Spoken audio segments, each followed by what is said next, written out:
বিএনপির চেয়ারপারসন তারেক রহমান তিনি বাংলাদেশে এসছেন এবং আমরা দেখছি যে হঠাৎ করে কিন্তু যদি আমরা দেখি যে আরবান মিডল ক্লাস বলি বা সবাই কিন্তু এখন প্রত্যাশা তাকে ঘিরে।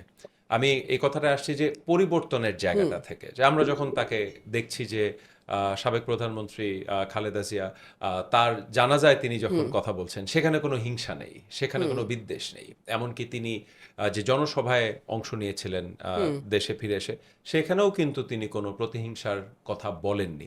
তো এগুলো এত সব আপনি নিরাশার মাঝে এটাও কি আশা দেখায় কিনা? আমি আমি বিশ্বাসের কথা বলছি না যে পরবর্তীতে না, না, বিএনপির। ডেফিনেটলি আমি তো আমাকে ভীষণভাবে আশাবাদী করেছে তার প্রতিটা মুভ, মানে শুধু তার কথা বলা না, তার ফ্যামিলির প্রতি তার যে অ্যাটেনশন, ইভেন তার বাসার যে পেট, তার প্রতি তার জি। যে অ্যাটেনশন, এগুলো আমাকে ছোট ছোট কিছু জিনিস, চেয়ারটাকে যে সে আসলে তার জন্য যে নির্ধারিত চেয়ার ছিল সেটা যে সে এটা একটা বসেন বার্তা নাই। দেয়।